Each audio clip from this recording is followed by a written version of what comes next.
Кайрат мырза, саламатсызбы? Саламатсыздар. Мына Маданият министрлигинде 4 жыл иштесеңиз, анын 1 жылын түздөн-түз бул тармакты жетектеп турдуңуз да. Анан сиздин кесиптештериңиз менен жолугушуп калганда, Кайрат мырзанын бул министрликтин ишине байланыштуу аябагандай көп пландары бар эле, кетиши күтүүсүз болуп калды деп айтып калышты. Анан чындыгында кетишиңиздин түпкү себеби эмнеге байланыштуу болду? Бүгүн өз оозуңуздан уксак. Министрликте биз өтө ушул ар бир мүнөтүбүздү, ар бир күнүбүздү эффективдүү пайдаланганга аракет кылдык. Министрликтин өтө тармагы кеңейди. Ошол аралыкта биз колубуздан келишинче министрликтин бардык тармагына ошол бир өнүгүүгө кадам боло тургандай аракеттер жасадык.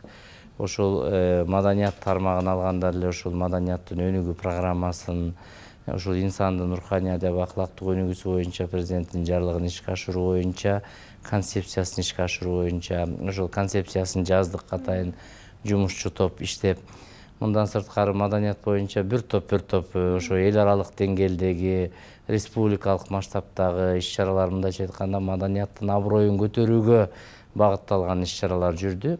Анын ичинде ошол биз бир топ өнөктөш мамлекеттерибиз менен маданий гуманитардык кызматташуу боюнча келишимдерибизди, макулдашууларыбызды жаңылап, эл аралык багытта дагы биздин кызматташуубуз кеңейди. Ошондой эле маалымат тармагында дагы ушул Кыргызстандын маалыматтык саясатын өнүктүрүү боюнча биз медиа диалог уюму менен биргеликте концепциясын иштеп чыктык.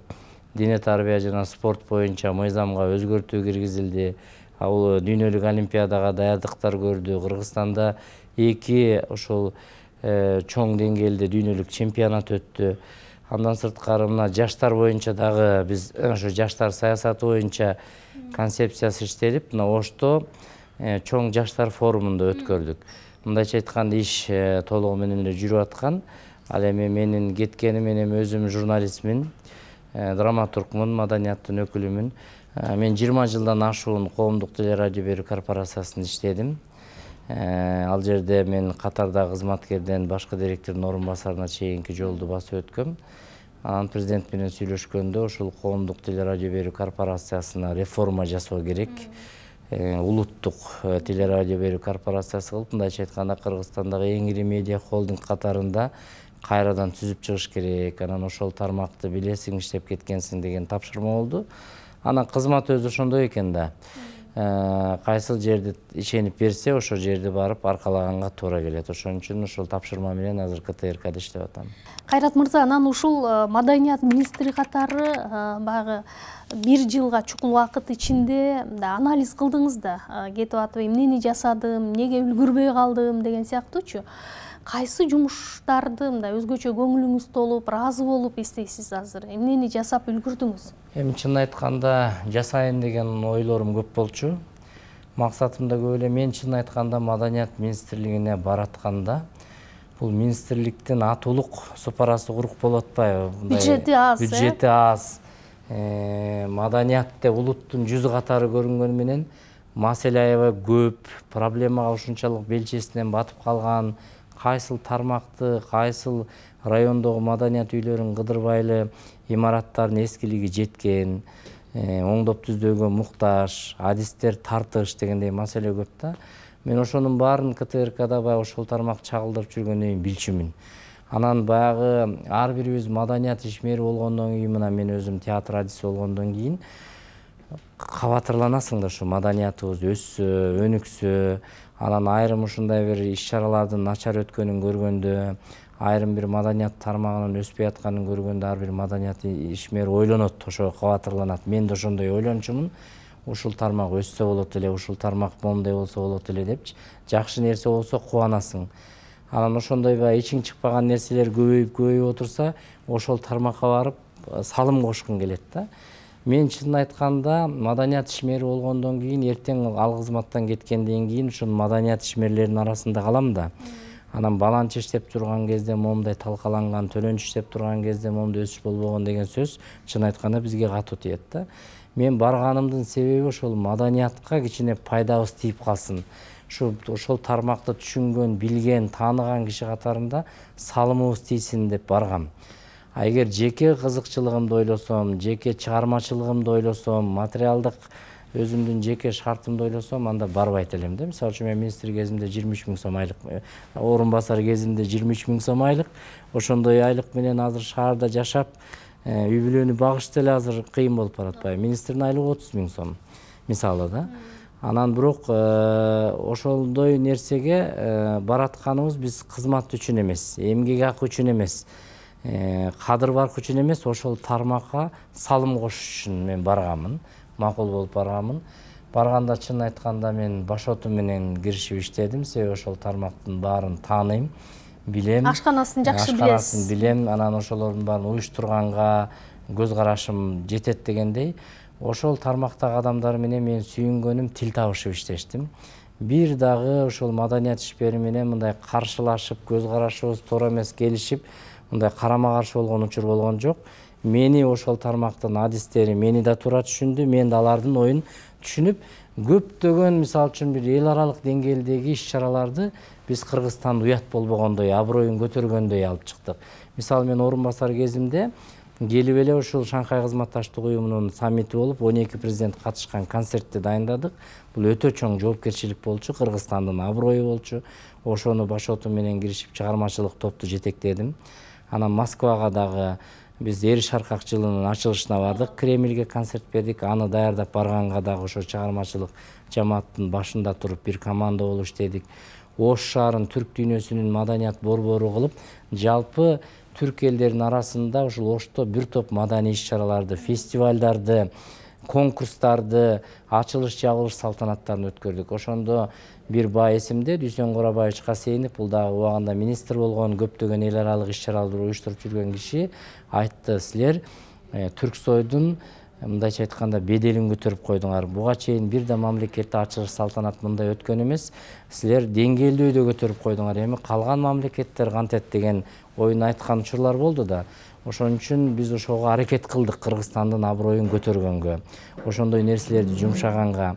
Анан ошол орун басар болуп турганда деле ошол маданият тармагындагы биздин тармактарга шарт түзгөнгө колубуздан келишинче аракет кылдык. Мына ошол учурда мына биздин улуттук филармониянын имаратын, опера балет театрынын имаратын, Ош кыргыз драма театрынын имаратын ремонттон өткөрүп, ошол чыгармачыл адамдарга шарт түзгөнгө белсенип ошолорду аракет кылдык.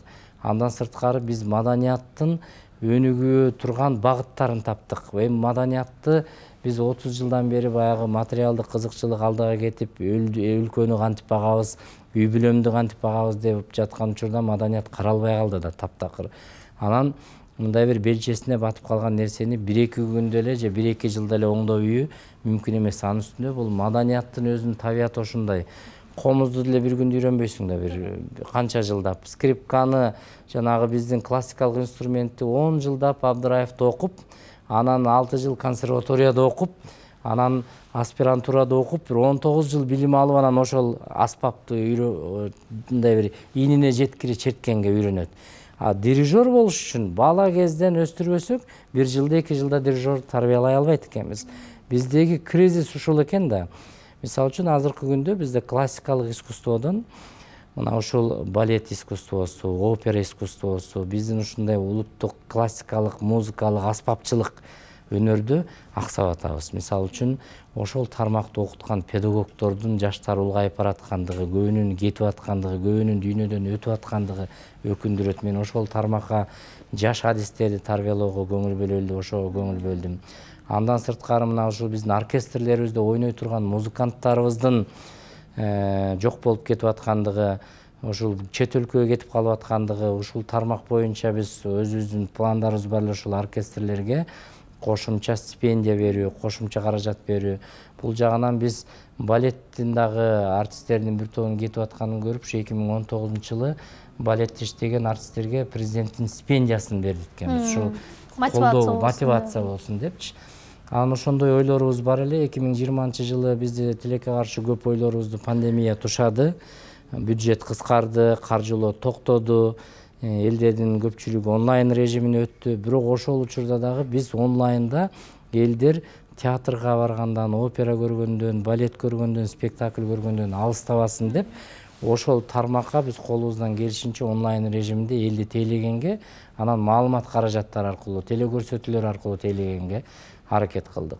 А мен кийин 21-жылда толугу менен ошо жыл жаңыргандан кийин министрлик кызматка киришкенде, ошол башталган иштердин эң бизге керектүүсүн ары карай улантканга аракет кылдык. Биринчи ошол биздин маселелердин көпчүлүгүн мамлекет башчысынын алдына коюп, ал киши абдан колдоп, туура кабыл алып, маданият ишмерлери менен жолугушуп, биздин мындан ары жасай турган кандай иштерибиз бар, ошого көңүл бөлдүк. Мына биринчи кезекте биздин жетишкендигибиз ушу маданият ишмерлеринин эмгек акысын биз 50%га көбөйттүк. Бардык маданият кызматына тиешелүү адамдардын бизде 3-4 миң сом, 5 миң сом алган кызматкерлерибиз бар болчу. Бул кайсы бир деңгээлде ушу экономикалык жактан оор акыбалда ошонун нерсени ишке ашышы дагы бул оңойго турбайт. Анын баарынын аркасынан чуркап баягы каржы министрлиги аркылуу, жогорку кеңеш аркылуу анын баарын комитеттерден өткөрүп ишке ашырасың да, бирок ошонун баарын колдоп берген биздин президентибиз болду. Ошол убактагы өкмөт башчыбыз болду. Андан сырткары ошол токтоп калган театрлардын шартын оңдоп түздөөгө көңүл бөлдүк. Мисалы үчүн ушул Улуттук академиялык драма театр ремонтко деп жабылып, артисттердин иштөөсүнө мүмкүн болбой калды. Ошонун аркасынан чуркап жүрүп, каржы булактарын таап, калган 44 миллион сомун бөлдүрүп, ремонт ишин кайра уланттык. Кудай буюрса азыр мына бүтөйүн деп калды. Бул дагы ошол театрыбыздын мындан аркы иштеп кетишине мүмкүнчүлүк болду. Мына биздин тарых музейи канча жылдан бери жабык турган, ошону атайын комиссия түзүп, оңдоп түздөө иштерин карап, жана каталарын, ошолордун баарын атайын комиссия менен иштедик. Андан сырткары биздин ошону уюштурган неместик компанияга карызыбыз бар эле 23 миллион сом. Ошону дагы аркасынан журкап жүрүп, каржы булактарын таап, анан ошону неместик компанияга которуп берип, ал карыздан кутулдук. Мына азыр музей ачылып иштеп атат, бирок азыр дагы бир топ жерлерин мындай бир кайрадан кароого милдеттүүбүз. Себеби тарыхтын дагы биз урунттуу жерлерин так калыс жеткиришибиз керек да. Ошондой иштер менен биздин убактыбыз кетти. Андан сырткары мына биз ушул Казакстан, Россия, Өзбекстан, Түркмөнстан, Түркия, Кытай сыяктуу өлкөлөр менен эл аралык келишимдерибизди түзүп, ошол жагынан алып караганда биз ушу эл аралык масштабтагы иш-чараларды дагы өткөрүүгө мүмкүнчүлүгүбүз кеңейди. Мына Казакстандын Кыргызстандагы маданият күндөрү өтө уюшкандыкта өттү. Россиянын Кыргызстандагы маданият күндөрү өттү. Мына ушу келерки жылы Кыргызстандын Казакстанда, Өзбекстанда, Туркияда маданият күндөрү өтөт. Анын бардыгына чоң даярдыктар керек да. Анан дагы бир сүйүнгөнүм, ушул жылы бизде кыргыз фильмде дагы чоң жандануу болду. Бизде 8 көркөм фильм өндүрүшкө кирди. Ошонун каражатын убагында бөлүп, ошол 8 көркөм фильмди биз өндүрүшкө киргизип, бул абдан чоң жетишкендик деп ойлойм. Мына чоң кинорежиссерлорубуз Актан Абдыкалыков, Арымкубат, Эрнис Абджапаров, Темир Бирназаров, Айбек Дайырбеков, Дамира Талипбергенова сыяктуу киночуларыбыз азыр ошол фильмдин үстүндө иштеп атат. 3 көркөм фильмибиздин премьерасын өткөрдүк тартып өтүп. Бул Артык Сүйүндүковдун эң мыкты көркөм фильми Шамбала тартылды. Айтматовдун ак кемеси боюнча мына дүйнөлүк канчалаган фестивалдарда чоң байгелерди багындырып атат. Андан сырткары Темир Бирназаровдун Табылга көркөм фильми жана Бакыт Мукул менен Дастан Жапароолунун Акыркы көч. Бул кийинки мезгилде тартылган эң мыкты көркөм фильм деп эсептейм. Мына ушундай жандануулар биздин ар бир тармагыбызда болуп атты. Менимче бул ары карай уланышы керек деп ойлойм. Бирок сиз үчүн маданият тармагы деле, коомдук теле, радио, медиа тармагы деле мындай жакшы тааныш болсо керек. Бул жакка келип деле өзүңүздүн тарелкада эле сезип, көнүп кетсеңиз керек, азыр. Ооба. Азыр эми өзүңүздүн алтын бешигиңиз болгон КТРде келгениңизге 2 айга чукул убакыт болуп калды. Жетекчи катары 2 тизгин 1 чылбыр колуңузга тийди дегендей, ишти эмнеден баштадыңыз? Эми КТРКнын акыбалы чын айтканда момундай бир социалдык медиа өнүгүп турган учурда, телекөрсөтүүлөрдүн атаандаштыгынын алкагы өрчүп турган учурда бир топ эле оорлошуп калыптыр. Ошо каржылык маселеси, ошол бир каналдын техникалык акыбалы дегендей, ушу акыркы бир топ жылдан бери техникалары жаңылана элек экен. Азыр ошо мен толугу менен ошол эми 3-4 жыл болсо дагы азыр баягы бир аз четтеп калдым да. Анан азыр келип ошонун баарын анализдеп, кайсыл тармакта кандай кемчиликтер бар, ошонун баарын көрүп, азыр биринчи кезекте ошо каналдын материалдык техникалык базасы менен ошо каржылык маселесинин үстүнөн иштеп атабыз. Андан сырткары бул эң негизги биздин элге аткара турган миссиябыз, бул контент элге ошондой бүгүнкү күндө талапка жооп бере тургандай, жага тургандай көрсөтүүлөрдү, уктурууларды даярдап беришибиз керек. Бул боюнча мына каналдын чыгармачыл жамааты менен сүйлөштүк. Эми КТРКнын базасы, КТРКнын чыгармачылык потенциалы кандай реформа жасасак дагы туруштук берет жана мүмкүнчүлүк берет да. Ошол өңүттө биз мына 2022 жылдан баштап ушул иштеп аткан каналдарга ошо жаңылануу, сетка, эфирдик торчосун, андан сырткары ушу көрсөтүүлөрдүн жаңы кандай багытта ачышыбыз керек. Ошол өңүттө биз каналдын өнүгүү стратегиясын жазып чыгып, ошону азыр ишке ашыруунун үстүндө иштеп атабыз. Сиз өзүңүз дагы белгилеп өттүңүз, азыркы учурда ошол жаңы бийлик каналдын макамын өзгөртүү боюнча маселе көтөргөндүгү белгилүү. Бул боюнча мына азыр коомчулук бул жагдайды, өзгөчө медиа коомчулук мында кызуу талкуулап жаткан кез. Анан сиздин бул жерде иштеген жалпы кесиптештериңиздин ушул макамды өзгөртүү маселеси боюнча пикири кандай болуп атат? Эми кайрадан мамлекеттик макамды беришти колдоп атышабы же каршылар да барбы? Эми эки ача пикир бар. Эми бул 2010 жылы ошол биздин улуттук телерадио берүү корпорациясы, коомдук телерадио берүү корпорациясы болуп түзүлүп, 2011 жылы ошол мыйзам кабыл алынып, 2012 жылы байкоочулар кеңеши шайланып, ошондон бери биз 10 жыл аралыгында ошондой макам менен иштедик. Бирок ал макам менен иштегени менен деле биз толугу менен коомдук болуш үчүн анда мамлекеттен каржылык жактан көз каранды болбошубуз керек болчу да. Анан ал мыйзамда баягы коомдук болуп башкаруу системасы өзгөргөнү менен, бирок иштөө ыкмасы, каналдын каржыланышы жана башка ошо жалпы маалыматтык саясаттын жүрүшү мурдагы улуттук телерадио берүү корпорациясынан андай деле айырма болгон жок. Мен ошо иштеген киши катарында айтайын. Анан эми бардык эле мамлекеттердин өзүнүн мамлекеттик каналы болот.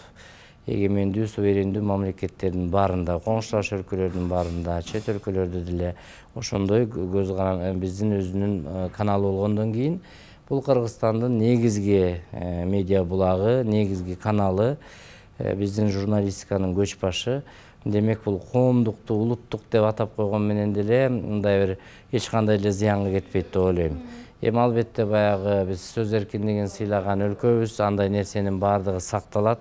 Мамлекеттик болобу, коомдук болобу, ал каналдын аталышы менен эле анын мындан аркы ишмердүүлүгүндө мындай бир терс таасирин тийгизип кетет деп ойлобойбуз.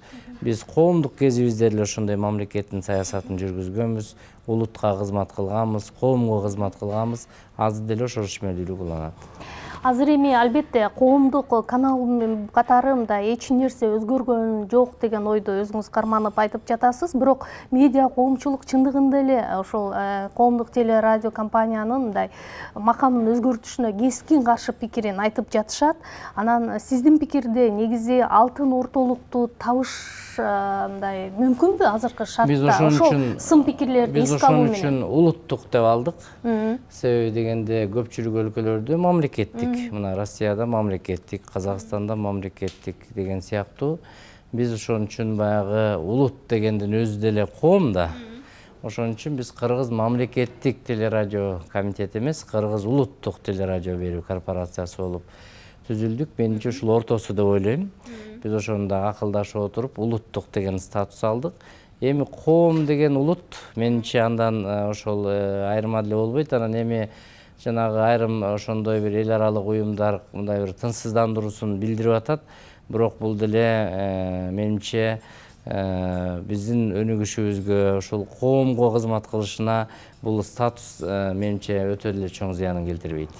Анда айтыңызчы, мисалы, эгер мен жаңылбасам, жылыга КТРКга бюджеттен 350-400 миллион сомго жакын каражат бөлүнөт экен да. эгер мамлекеттик эмес, мына өзүңүз айткандай улуттук деген статус берилсе, мына ошол каржылоонун суммасы жогорулайбы же ушул эле стабилдүү абалда калабы дегени кесиптештерибиз ушу каржы маселесине келгенде бизде мындай чабалдык бар деп даттанып калышат. Каржы маселеси чын айтканда мурунтан бери келатат. Ошол коомдук боло электе эле ушундай болчубуз. Анан коомдук болгондо эле ошол бюджет менен келатабыз. Чын айтканда азыр ошол бюджет баягы мурун биздин телерадио корпорация элге бир телеканал, 2 радио канал бергенде эле ошол эле бюджет болчу. Азыр бизде 6 телеканал болду, 3 радио канал болду. Мындайча айтканда көрсөтүүлөрдүн саны көбөйдү. Сапатына болгон талап да өзгөрдү. Штаттык бирдик өзгөрдүбү? Андан сырткары радиодо да ошондой талап болду. Штаттык бирдик. Биз баягы Кыргыз мамлекеттик телерадио берүү комитети болуп түзүлгөндө эле 2007-жылы штаттык бирдик 750 киши деп бекиген, ошол бойдон эле келатат. Көбөйгөн жок штаттык бирдик. Азыр мындай карап көргөндө бизде штат дагы жетишпейт. Мисалы үчүн жанагынча 6 каналды техникалык жактан тейлөө, 6 каналга жанагындай журналисттер, чыгармачылык режиссер, оператор, үн режиссер дегендердин баары айрыкча могу операторлорго келгенде, режиссерге келгенде мен азыр байкап атам, кишилердин жетишпегендиги, аябай көтөргөн жүктүн оордугу таасирин берет экен. Анан биз азыр атайын комиссия түзүп анализдеп атабыз. Ошол кайсыл каналга канча кызматкер жетишпейт, кайсыл жерде артык көбүрөөк кызматкер иштейт. О техникалык жактан тейлеген кызматкерлердин бүгүнкү күндө кандай пайдасы тийип атат, ошонун баарын анализдеп атабыз. Ошол бүткөндөн кийин сунуш беребиз. Андан соң сиз айтып аткан жанагы 300 миллиондон ашык сом бул негизинен ошол биздин эмгек акыга кетет. Эмгек иштегендердин эмгек акысына. Анан жанагы бизди тараткан, сигнал тараткан РПРМТРге төлөгөнгө, андан сырткары жана башка биз ушу өзүбүздүн корпорациянын ички ошол абалын сактаганга гана баягы керектелүүчү гана каражат бөлүнөт да. Ал эми контент сатып алууга, мисалы үчүн азыр бизде ар бир фильмди, ар бир контентти лицензиялуу түрдө сатып албасак, бул уурулук жолдон жолугуш. Азыр бизде көпчүлүк каналдар ошондой эле жол менен иштеп атпайбы? Бул эртең күнү мыйзам чегине такап келгенде көп айып төлөп калышы мүмкүн да. Ошон үчүн бизде ошо контент сатып алууга каражат бөлүнбөйт экен таптакыр. Бул өтө мындай керектүү нерсе КТРКда. Андан сырткары ушул каналдын ишмердүүлүгүн ушундай бир сериалдарды тартууга, ушундай бир ички продукцияны өндүрүүгө дагы кошумча каражат бөлүнбөйт экен. Азыр ошол маселени да биз республиканын жетекчилигине көтөрүп атабыз. Себеби мындай нерсе болбосо каналдын сапатын өстүрүш кыйын. Башкача айтканда, бюджетти мындай кошумча дагы каражат суроо маселесин көтөрүп жаткан экенсиздер. Көтөрдүк. Биз Каржы министрлигине дагы сунуш бердик. 2022-жылы биздин КТРКнын бюджетин көтөрүп берүү боюнча.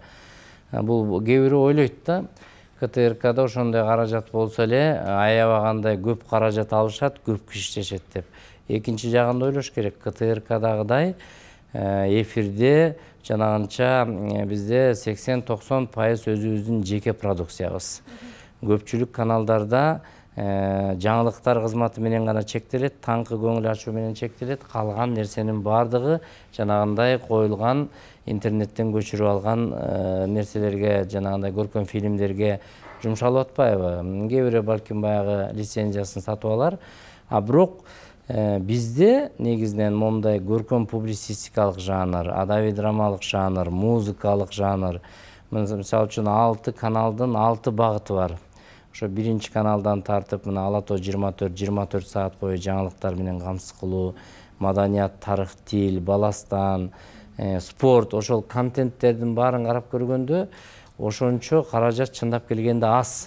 Анан кээ бирөө бизди мындай бир чакан каналдар менен салыштырып атпайбы? КТРКнын бюджети мындай, кишиси мындай, жок аны менен салыштыруу мүмкүн эмес. Бул корпорация чоң өзүнчө багыты бар, тарыхы бар корпорация болгондон кийин мындай көз караш менен карабай, тескерисинче мамлекет бир өнүктүрсө, ошуга бир кошумча каражат бөлүп жанагындай штаттык структураларында караса деген ниет менен азыр ошо комиссия түзүлүп иштеп атат. Азыр сизди угуп жаткан ошол кесиптештериңиз дагы кызыгып жатышса керек, алар кызыккан суроону узатайын. Алардын түздөн түз айлык маянасына таасир эте тургандай көрсөткүчтөр каралабы ушул улуттук деген статустун берилиши менен? Албетте биздин каналдын эмгек акысы 2011-жылдан бери көтөрүлгөн эмес. Инфляция Көп айлык көрүнгөнү менен бул өтө аз. Мына тың-тың журналисттерибиз, тың-тың режиссерлорубуз кетип калып атат.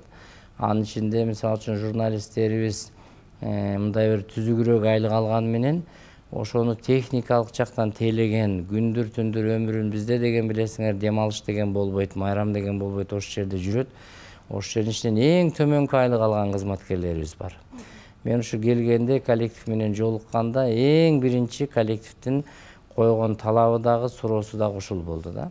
Биз эми эмдиги жылга ушу аракет кылып атабыз, ушу кызматкерлердин эмгек акысын жогорулатуу боюнча сунуштарды берип атабыз. Эми бул баягы мамлекеттин каржысына байланыштуу, бирок менимче мамлекетибиздин жетекчилери дагы бул боюнча көңүл бөлөт деп ойлойм. Канча пайызга болушу мүмкүн? 50% деп берип атабыз. Жакшы экен анда. Дагы бир маселе, сиз өзүңүз жакшы билесиз, коомчулукта КТРКнын маалыматтык саясаты боюнча сын пикирлер дайыма айтылып келет, бир беткей берет, мындай жаңы стандарттарды киргизе албай жүрүшөт деген сыяктуу мындай сын пикирлер айтылууда. Анан сиздин ушул тармакка келишиңиз менен жетекчи катары ушул көйгөйдү толук чече аласызбы? Кандай өзгөртүү киргизген турасыз? Мен эгер чече албайм десем келбейт элем да. Ошого өзүмдө тажрыйбам болгон үчүн, ошол коллективди ийне жийине чейин билгеним үчүн, мүмкүнчүлүгүн билгеним үчүн, жана ошол кесипке өзүмдүн мындай бир кызыгуум болгон үчүн келдим деп ойлойм. Бизде ошондой чоң тапшырма турат. Президентибиз дагы ошондой тапшырманы койгон биздин каналдын алдына. Ошондой бир өзгөрүүлөргө, реформаларга биз душар болушубуз керек. Аны эл дагы күтүп атат. Эгер мамлекет тарабынан каржыланса, маалыматтык саясатты кантип өзгөртө алышыңыздар мүмкүн? Кайрадан эле ошол мамлекеттин идеологиясын жүргүзүп аткан саясатын жакташыңар керек болот да. Ансыз деле мамлекетте жашап аткандан кийин, мамлекеттин каналы болгондон кийин, эми мамлекеттин жүргүзүп аткан саясатын элге жеткирбегенде анан эмнени жеткиребиз? Ал негизги менимче ойлойм, бул ар бир Кыргызстандын жараны, ар бир Кыргызстандын атуулу өзүнүн мамлекетте эмне болуп атканын, мамлекетинде алар үчүн кандай саясат жүрүп атканын, кандай жаңылануу болуп атканын билиши керек. Бирок ошону менен бирге мына бизде ошол журналистиканын, эркин журналистиканын бардык принциптерине таянган көрсөтүү уктурларга бизде азыр чек жок. Мен мисалы үчүн 90-жылдары ошол радиого келип иштегем. Ал убакта ар бир алган интервьюбуздан өйдө кагазга түшүрчүбүз. Ошонун бардыгы текшерүүдөн өтчү. Ошонун бардыгы чоң контроль менен бул жерин алып сал, тиги жерин кес деген өтө чоң көзөмөл болор эле. Азыр мына канча жылдан бери бул жерде андай журналисттерге өтө одоно чектөө жок. Ошондуктан менимче журналист оюн ачык айтканга, коомдогу окуяларды түз жеткирип турганга мүмкүнчүлүк бар деп ойлойм. Ансыз деле биз аны жашырып чапканыбыз менен социалдык медиа деле аны ачыкка чыгарып атпайбы. Ошондуктан биз деле ошол максаттабыз. Каналдын баягы көрүмдүүлүгү үчүн каналда калыс саясат жүргүзөлү деген принцип менен иштеп атабыз. Калыс саясат деген абдан жакшы маселе, бирок буга чейин жогорку кеңеште деле ошол коомдук телерадио компаниянын баягы байкоочу кеңеши келгенде депутаттар тарабынан мындай сын пикирлер арбын айтылчу эле. Мисалы, пикирлердин көп түрдүүлүгү, плюрализм сакталбай келе жатат депчи. Тийиштүү бир адамдар гана КТРден чыгышат, калгандарына орун жок деген сыяктуучу. Эми бул жагдайды өзгөртүүгө болобу дегеле мүмкүнбү же? Албетте мүмкүн. Эми бул деле ошол ар бир каналдын чыгармачыл жамаатына тиешелүү, жетекчилигине тиешелүү. Мисалы үчүн муну чыгарба деген деле азыр андай эме жок, кысым жок. Кээде бизде баягы ыңгайлуулукка карап, ошо сүйлөп берген кишилердин ыңгайлуулугуна карап катар менен ошондой бир кишилерди дайындап алган учурда жок эмес. Бирок биз дайыма айтабыз, ушу эксперттерди улам алмаштырып туруу, издөө жана башка ошол тармак боюнча күчтүү эксперттерди тартуу маселеси бизге көп эле жолу коюлушу керек. Мен ушуну да коем. Бул жагынан бизде андай адамдарды чектөө деген болбойт. Көп түрдүү пикирди сөзсүз түрдө биз орун беришибиз керек. Ак үй өзүнүн планёркасына чакырган учурлар болобу? Жок. Тапшырмалар болобу? Болот тапшырма, себеби дегенде эми тапшырма болгондо кандай? Бизде мамлекетибизде кандай иш-чаралар болуп атат? Мисалы үчүн мына быйыл азыркы учурда болуп аткан мына шайлоо боюнча чакырат. Мисалы кандай чагылдырыш керек экендигин кандай бериш керек? Мисалы жок, эми баягы шайлоодо мамлекеттин талабы эмне болду? Жанагындай административдик ресурс аралашпасын, калыс пикир болсун, бардыгы борбордук шайлоо комиссиясы тарабынан бекитилген тартип менен кетсин. Жанагындай талапкерлерге баарына бирдей талап болсун деген баягы жалпы тапшырмалар. Андай ошол сыяктуу борбордук шайлоо комиссиясы мисалы үчүн чакырып алып ошондой бир багыт берген учурлар гана болбосо, түздөн түз жанагындай иштин ичине кийлигишип андай нерсе жок биздечи. Мисалы үчүн мына мамлекетибизде болуп аткан маанилүү иш-чаралар, мамлекетибизде өтүп аткан маанилүү мамлекеттик мааракелер, ошолорду чагылдыруу боюнча конкреттүү тапшырмалар түшөт өкмөттүк комиссия тарабынан. Себеби биз аны чагылдырып берүүгө милдеттүүбүз деп ойлойм. Айтыңызчы, мисалы сиз ушул КТРКдагы рейтингдин өсүшүнө түздөн түз өзүңүздү жоопкерчиликтүүмүн деп эсептейсизби? Эми албетте жалпы каналдын башында турган киши болгондон кийин баардык багытын байкап турушуң керек. Бирок бул эмгек жалпы коллективдин эмгеги болуш керек. Жалпы ушул жерде иштеген ар бир кызматкер ошону сезиш керек. Ар бир кызматкер эфирин жасаган чыгармачылык өзүнүн эмгегин эфирге берип атканда ошону сезиш керек да. Ушул менин көрсөтүүм, ушул менин уктурум каналдын рейтингинин өсүшүнө зыяны тийип калбасын, ошонун өсүшүнө пайдасы тийсин дегенди сезиш керек. Ушул КТРдеги көрсөтүүлөр, уктуруулардын, мындай программалардын өзөгүнө түздөн түз радикалдуу түрдө сиз реформа жасап өзгөртө аласызбы? Алам. Мисалы, кандай пландарыңыз бар да? Эми бул чыгармачылык процесс. Көрүүчүлөрдүн көз карашы качан алдыга кеткен. Мурда каалайбызбы, каалабайбызбы ошондой бир каналды көрүп калган каналды көрүү мүмкүнчүлүгү жок болсо, азыр дүйнөнүн өнүккөн каналдарын көрүү мүмкүнчүлүгү пайда болуп атат. Тандоо жогору. Тандоо абдан жогору болуп атат. Ошондой учурда биз дагы изденишибиз керек. Ошондой стандарттан чыгып, көрүүчүлөрдү кызыктыра турган, көрүүчүлөрдү тарта турган форманы, ошондой бир ыкманы тапканга аракет кылышыбыз керек. Анан мен эми өзүм чыгармачыл адам болгондон кийин ар бир редактор, ар бир режиссер менен кошо отуруп алып, кандай кылсак, кандай кылып тапсак дегенди иштеп атам. Ошого да иштөөгө даярмын. Себеби мен өзүм чыгармачыл адам, журналист болгондон кийин көп жыл радиодо дагы иштегем, теледе дагы көп көрсөтүүлөр тарткам. Жанагындай изденүүлөрдүн үстүндө жүргөндөн кийин биз ал процесстин баарын бирге иштейбиз деп ойлойм. Сиз өзүңүздү менеджер катары эсептейсизби? Ооба. Айтыңызчы, көпчүлүк учурда коомдук телерадио компаниянын жетекчиси катары мындай саясатты мыкты билген адам келиш керек деп коюшат экен. Сизди маданиятты чаккан киши катары ушул жагдай боюнча суроолор берилсе ага кандай жооп берип жүрөсүз? Эми мындай да, мен өзүм чын айтканда маданияттын кишисимин, бирок журналист болгондон кийин биз кездешпеген тармак болбойт. Мен дагы ошол катардагы журналисттен тартып корпорациянын жетекчилигине чейин өскөндөн кийин мен ошол тармактын баарында убагында иштегем. Ошондой саясатчылар менен убагында маектешкем. Ошолор менен көрсөтүүлөрдү, уктурууларды даярдагам дегендейчи. Анан биздин өзүбүздүн тармак ошондой болгондон кийин биз кездешпеген тармак болбойт. Бирок ошонун баардыгы эле корпорациянын жетекчисинин аракети менен болбойт да. Ал жерде ошол тармакка түздөн түз тиешеси бар адистер болот, түздөн түз тиешеси бар журналисттер болот, ошолор менен иштешебиз. Андан сырткары ошол атайын бир ошол тармак менен кеңеше турган, ошол тармакта тажрыйбасы бар адамдардан акылын ала турган адамдардан дагы биздин өзүбүздүн кеңешчилерибиз бар. Мисалы үчүн мен ошол саясаттан, ошол тармактын маселеси болгондо сөз түрдө ошол тармактын адистери менен кеңешем. Кандай кылып бергенде биз туура жолун көрсөтөбүз элге, кандай кылганда биздики туура болот депчи. Ошондуктан бул жагдайда тажрыйбам бар деп ойлойм.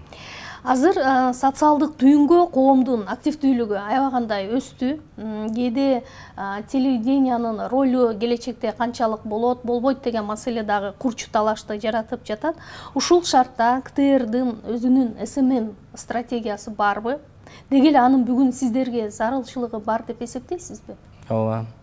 Себеби дегенде азыр ошол улам бир медианын жаңы тармагы чыккан сайын ал элге кеңири тарап актуалдуу болуп кетип атпайбы? Мисалы, бир кезде телевидение аябай өтө катуу популярдуу болгондо радио укпай калат деген коркунуч болгон, гезит окулбай калат деген коркунуч болгон. Бирок ар бир ушу медианын тармагынын өзүнүн көтөргөн жүгү болот экен, аткара турган функциясы болот экен. Ошо менен ал деле ошол коом үчүн иштеп келе жатат. Дүйнөлүк практиканы караганда эле гезиттер чыгып атат, радио угулуп атат. Ошондой эле телевидениянын деле азыр такыр көрбөй калды, баары өтүп кетти дегенден алыспын. Тескерисинче бул өтө чоң искусство, өтө чоң маданият, көрүүгө чакырар элем. Бирок ошону менен бирге коом башка тарапка өтүп бараткан учурда биз ал тарап менен дагы иштешибиз керек да. Ошол эле көрсөтүүлөрдү социалдык медиаларда кеңири чагылдыруу, интернет булактар аркылуу кеңири таркатуу, ошол тармактар аркылуу элди тартуу. Азыр биз ушул багыт боюнча дагы сиз айтып кеткен ойлорубузду өзүбүздүн өнүгүү стратегиябызга киргизип, азыр ошол боюнча адистер менен акылдашып атабыз. Менимче бул КТРдин продукцияларын таркатуунун бир жолу болуп калса керек эле. Дагы бир орчундуу маселе жөнүндө сурагым келип жатат. Жаңылбасам, былтыр Кыргызстанда акысыз санарип куржунуна кирген орусиялык биринчи канал, анан РТР телеканалдарын 2023 жылга чейин акысыз эфир берүү маселеси боюнча мыйзам долбоору кабыл алынган. Анан эми бул үчүн бюджеттен 14 миллион сом коройт экен. Мен атайын карап көрдүм. Орусиялык телеканалдар Кыргызстандын ошол санарип системасына кирип жаткан шартта кыргызстандык жергиликтүү телеканалдардын жагдайы кандай болот деген маселе талкуу жаратат. Бул бир жагы. Экинчиден, маалыматтык коопсуздук боюнча жагдай сизди ойлонтобу? Бул маселеге карата сиздин көз караш кандай? Россиянын ОРТ каналы, РТР каналы, биз баягы Советтер Союзунун курамында турганда калың элдин, Кыргызстандын элинин катмарына өтө кеңири тараган. Ал кезде негизинен ушу 3 каналды көрчү эмес беле. Анан эгемендүү жылдарда дагы бул канал баягы биз санарипке өткөнгө чейин толугу менен көргөзүлүп келген. Анан санарипке өтүп атканда бул маселе өтө катуу талкууланган. Ошону кандай беребизби, бербейбизби деп. Бирок ошол учурда биздин көрүүчүлөрүнүн көпчүлүгүнүн суроо талабы ушул болгон.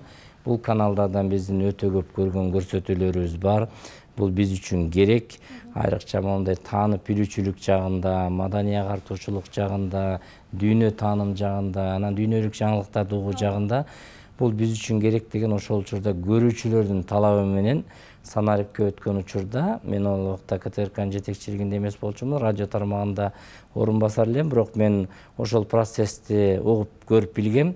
Ошондо ошондой талап менен бул 2 канал ошол соцпакетте калтырылган, ошол убактагы элдин талабы менен. Эми азыр деле муну менин оюмча эл өзү тандаш керек.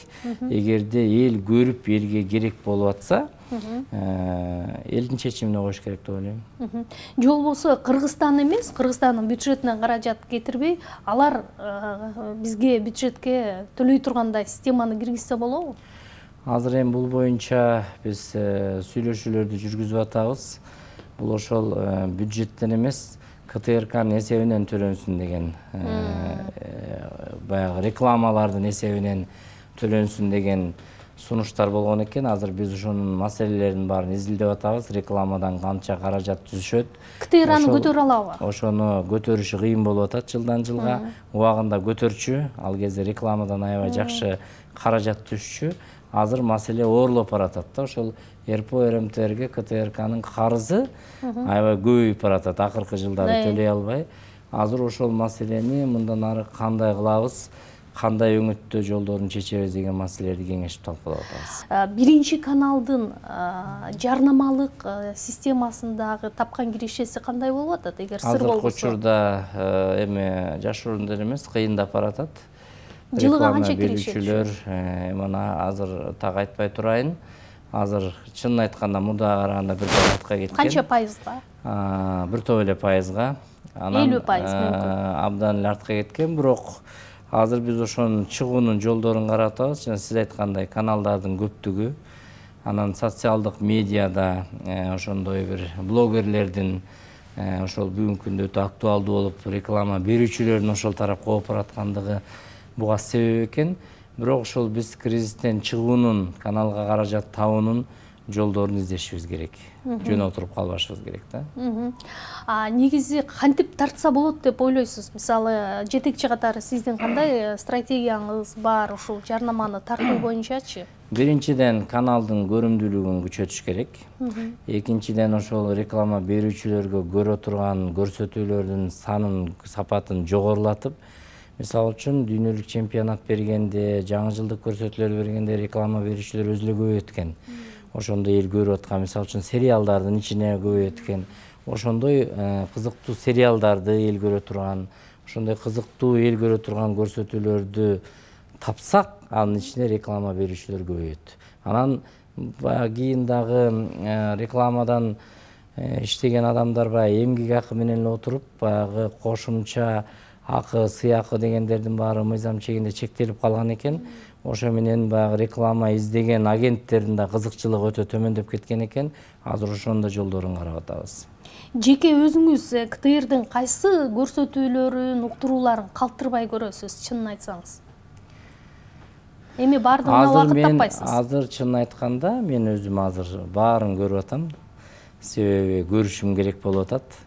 Ар бир журналисттин, режиссердун, оператордун дараметин билиш үчүн, дагы бир серия электен өткөрүш үчүн көрүп атам. Убакыт табат бекенсиз же коюп коюп? Таап атам. Чынын айтканда Маданият министрлигинде иштеген учурда телевизор көргөнгө убактым болгон эмес. Уктуруулардычы? Уктурууларды дагы азыр колумдан келишинче мен баягы өзүм иштеп кеткен тармак болгондон кийин сагынасың да, ошол учурда машинеде кетип бараткан учурда, бош болуп калган учурда мен укканга аракет кылчумун. Азыр дагы ошол биздин радионун мүмкүнчүлүгүн кароо, эфирдик торчолорунун ыңгайлуулугу кандай баалоо иретинде колумдан келишинче угуп атам. Жакшы. КТРдин президентинин купулуна толгон теле көрсөтүү кайсы болду экен? Өзүңүздүн жеке каналыңыздарда ошол. Азыркы учурдабы? Чын айтканда, мен өзүм чыгармачылыкта мындай бир нерсеге алым сынган учурум аз болот. Баягы кемчиликти көрө каласың да, көп таба каласың. Анан азыр эми жок эмес, жакшы мыкты алып баруучуларыбыз бар, жакшы режиссерлорубуз бар. Бирок ошону менен бирге ошол ар бир көрсөтүүдө, ар бир уктурууда аксап аткан жерлерибиз дагы бар да. Азыр ошонун үстүндө ошол ар бир биздин планёркабызда ошондой бир колдон келишинче ошол бир кемчиликтерибизди мындай бир оңдогонго багыт буруп атам. Бирок ошону менен бирге мына биздин каналдын мүмкүнчүлүгү, мына жакында эле шайлоого карата дебаттар өттү. Ошондо биздин эфирдик студияны жасалгалаган режиссерлорубуздун эмгегине ошо Жолдош Абдыбеков баштаган команданын, биздин радио телеборбордун ошолордун эмгегине, ошону алып барып аткан Алмаз Касымалиев, Света Акматалиева, ошолордун алып барган чеберчилигине көрүп отуруп, мен мындайча айтканда айрым көрсөтүүлөрүн көрүп отуруп ыраазы болосуң да, ушунчалык бизде потенциалдын бар экендигине, ошону алып берип атканына, көрсөтүп берип атканына, биздин операторлордун иштеп атканына. Анан мен эми баягы бөлүп карабайын. Албетте ичинде жарк эте калгандары бар, бирок ошону менен бирге оңдой турган жерлерибиз да көп. Өзүңүз жеке жергиликтүү телеканалдардын баардыгын карап, талдаганга мүмкүнчүлүгүңүз болуп атабы? Анткени салыштырмалуу баардыгына көңүл бөлүп туруш керек да, артта калбаш үчүн. Азыр ошол биз колдон келишинче ошол өзүбүздөгү айрым каналдар менен салыштырганда карап атам. Анан көбүнчө мен ошол дүйнөлүк каналдарды, Россиянын каналдарын, коңшулаш мамлекеттердин каналдарын, булар кандай багытта баратат, кандай жол менен иштеп атат, артыкчылыктар эмнеде болуп атат, кемчиликтер эмнеде болуп атат, ошолорго абай салып атам. Анан алардын да ошо эфирдик торчолорун, алардын да ошо структураларын алып бир сыйра карап атабыз. Азыр мына биз бир топ өнөктөштөрүбүз менен дагы бул боюнча тажрыйба алмашуулар болуп атат. Мына BBC дүйнөлүк кызматы менен да ошол өңүттө биз пикир алыштык. Биздин кызматкерлерибизди тажрыйба алмашууга жиберип атабыз. Жакында эле Түркиянын радио теле берүү мекемесинин өкүлдөрү менен дагы ушу контент алмашуу маселелерин, ушу биргелешип иш алып баруу маселелерин, телекөпүрөлөрдү, радио көпүрөлөрдү уюштуруу маселелерин талкууладык. Ошондой жактарын дагы биз мыкты артыкчылык жактарын карап атабыз. Ушул ар бир каналда кайсыл жактан биз кайсыл жерлерин үйрөнсөк болот деген үмүттө. Биз сизди мындай чыгармачыл адам катары жакшы билебиз. Мыкты мындай драмаларыңыз, театрларда коюлду эле пьесаларыңыз. Анан азыр болсо көптөн бери ал жаатта мындай тыныгуу алгандайсыз да. Ушул тайм-аут алышыңыз менен биз драматург Кайрат Иманалиевдин ысымды жоготуп албайбызбы? Эми мен колумдан келишинче чыгармачылыкка көңүл бөлдүм. Мына бүгүн ошо чыгармаларым Кыргызстан театрларынын репертуарында жүрүп атат. Анан ушул КТРКда иштеп жүргөн кезимде коюлду көпчүлүгү. Ошо 2000-жылдан тартып 2018 жылга чейин ушул КТРКда иштеп турган кезимде мына Улуттук академиялык драма театрына Атаке Баатыр, Коркут, Керес спектакльдерин Нарын театрына, Туңгуш театрына, Ош театрына коюлду. Анан 2019 жылдан 18 жылдын аягынан тартып Маданият министрлигинде баргандан баштап аякта чын айтканда менин чыгармачылык процессим токтогон жок. Бирок баягы өзүнүн спектакльдерин койдуруп атат деген бизде сөз көп да. Айрым буга чейин ошол жетекчилик кызматта иштеген чыгармачыл адамдарга ошондой сөздү көп ээрчишкен. Ошондой сөз кичине азыраак ээрчисин деп чын айтканда 2019 жылы, 2020 жылдары мен колумдан келишинче ошо республикалык театрларга берген жокмун спектакльдеримди. Баягы бул келип алып эле өзүнүкүн койдуруп атат деген сөз болбосун деп. Бир гана ошол 2020 жылы жеңиштин 75 жылдыгы болуп калды былтыр. Анан пандемия болуп калды.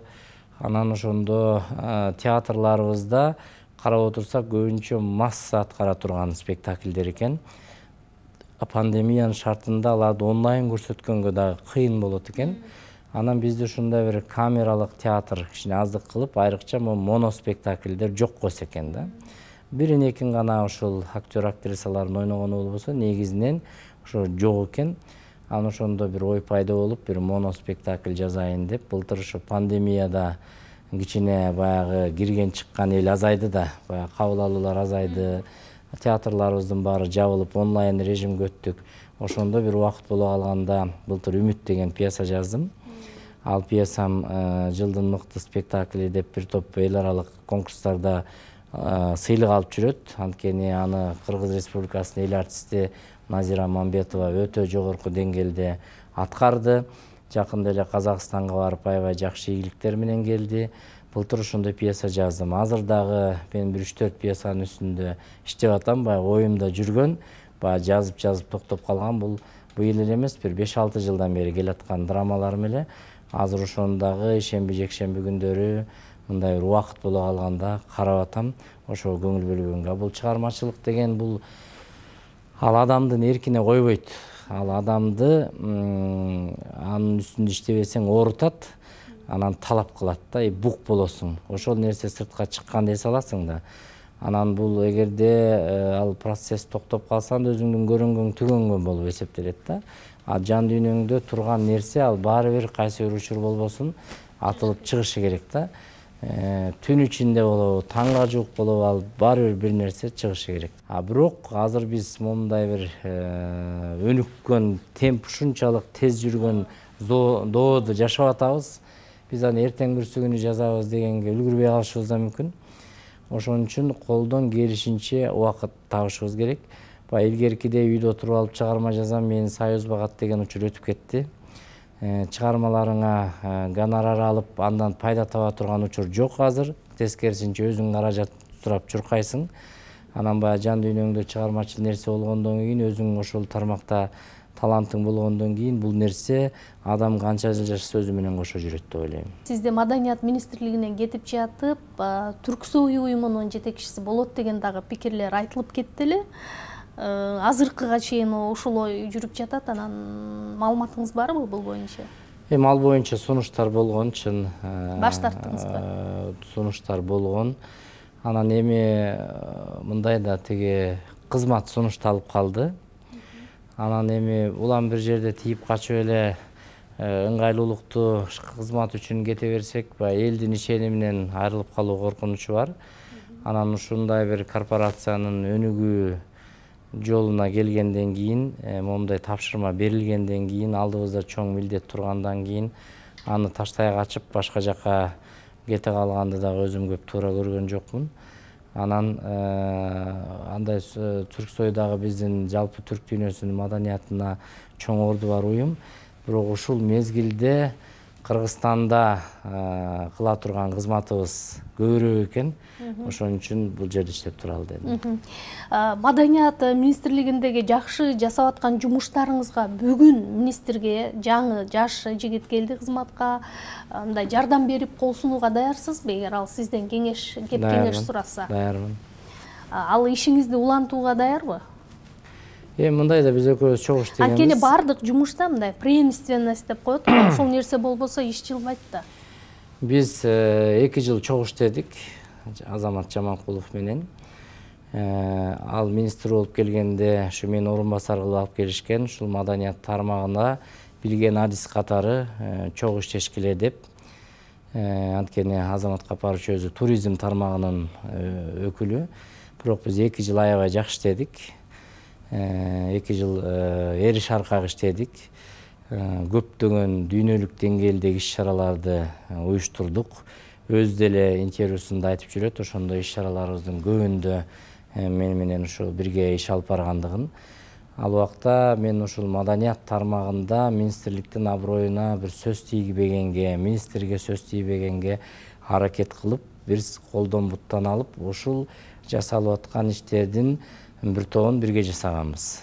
Чогуу ошондой иштер жасаганбыз. Анан мен деле ал кишинин кандай тармакта ары карай иш алып барарын билем. Анткени ошол иштердин көбүн бирге иштегенден кийин ал деле менин кандай иштегенимдин баарын билет болуш керек.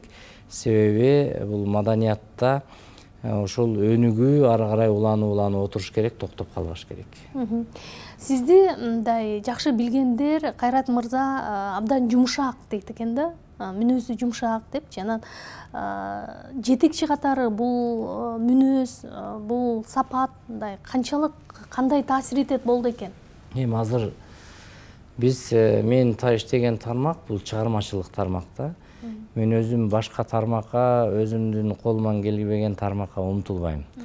Мен өзүм чыгармачылык киши болгондон кийин эмне үчүн жетекчиликке макул болдум? Ошол чыгармачылык жамаатты жетектеген колуман келген үчүн. Жана сиз сурап калбадыңызбы, менеджерсизби депчи. Бул менеджерлик деген уюштуруучулук, башкаруучулук, жетекчилик. Ошондой нерсе уюштуруучулук жөндөм шык болгон үчүн мен ошол корпорацияда катарда кабарчыдан башкы редактор, башкы директордун орун басары болуп ошентип жүрүп отурдум деп ойлойм. Жана министрдин орун басарынан да министрге ошондой сапаттар болгон үчүн ошол тармактын кызматкерлери колдоду деп ойлойм да. Ал эми жумшактык десе кандай? Эми кыйкырып өкүрүп эле тура турган заман эмес азыр. Анын үстүнө чыгармачыл адамдар өздөрү өтө назик болот. Булардын жан дүйнөсү башкача болот. Мындай адамды завод менен фабриканы башкарса мүмкүн эмес да. Мындай адамдардын тилин таап башкарыш керек. Мен жумшак эмесмин, мен дипломатмын. Андай катуу болгон учурда андай сапат деле бар, бирок жан дүйнөм чыгармачыл адам болгондон кийин мерез эмесмин, боорукермин. Бирок көпчүлүк ишти мен конфликтсиз дипломатиянын жолу менен алып барганга аракет кылам. Эми адам болгондон кийин кыял болот, адам болгондон кийин кол алдыңдагы кишилерге тилиң тийип калган, мүнөзүң көрсөтүлүп калган учур болот, бирок анын баары иш боюнча болот да. Негизгиси кек сактабайсыз. Кек сактабайм, такыр. Анан биздин маданияттын өкүлдөрү да ошондой болот. Мен мисалы үчүн министрликтен кетип атканда борбордук аппараттын кызматкерлери, ушу жетекчилер, бир топтор көпчүлүгү ыйлап да. Анан мен кээ бирөөлөрүн көп урушуп койчумун. Анан ойлочумун, ушу мени жаман көрөт го. Көрсө баягы иш боюнча болгон нерсенин баары эле туура түшүнөт да. Ошон үчүн мен жанагындай суроого ушундай жооп берет элем. Чыгармачылыкты тилин таап башкарыш керек. Аны кыйкырып өкүрүп башкарган менен ал чыгармачыл адамдар күч бербейт. Аларга кемчиликти айтсаң дагы, өздөрүнө түшүндүрүп айтсаң, бул адамдар өздөрү бат эле кабыл алып алат.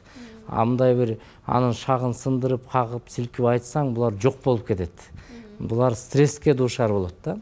Анан мен көбүнчө кээ бир адамдар ойлойт, ошо жумшак деп, мен коллективдин көзүнчө мындай бир жеке адамды урушканды жаман көрөм. Эгер урушсам, мен айрым кишилерди жеке чакырып алып урушам да. Себеби көпчүлүктүн көзүнчө шагы сынып калабы деп корком. Анан ошо адамдын көңүлүн талкалап алгандан корком. Сиз айтып жатпайсызбы, Маданият министрлигинде мени мындай ыйлап, мындай ушунчалык иштер ачышып, узатышты эле депчи. КТРге барганда сизди күлүп, жаркылдап, жакшы маанайда тузуп алышса керек андачы. Мен КТРден кетип атканда да ыйлашкан. Эми чогуу иштесек, чогуу жүрсөк, анан бири-бирибизди түшүнсөк, анан эч ачышат экен да. Мен деле мисалы үчүн бир тармакка көнүп алгандан кийин экинчи тармакка кетиш аябай кыйын болот экен. Мен КТРКда көп жыл иштеп, Маданият министрлигине баргым келбей атып барган биринчи баргандачы. Анан аяктан кеткенде эле көнгөн өзүң күндө иштеп жүргөн тармактан башка тармакка кеткенде адам болгондон кийин андай кабатурлануу болбой койбойт экен. Бирок мен КТРКга барганда сүйүнгөнүм, КТРКнын коллективи мындай келген директоргелерде бир толкуп алат. Мындай бир каршы чыгат, кат жазат дегендейчи. Анан өздөрү да айтып атат, биринчи жолу биз ушундай жетекчи келгенде аябай кубануу менен кабыл алып атабыз. Атак сырттан келгенде бир толкуп алмайбыз бар эле деп. Мен ал жердегилердин баары тааныйт билет. Кубануу менен кабыл алды. Эми ошол үмүтүн мен дагы кубануусун актаганга аракет кылам. Анда ошол жакшы пландарыңыз бар экен, ийгиликтүү ишке ашсын. Сиздин келишиңиз менен биз КТРдеги чоң өзгөрүүлөрдү күтөлү, реформаны күтөлү, мындай КТРдин көрүмдүүлүгү дагы артсын.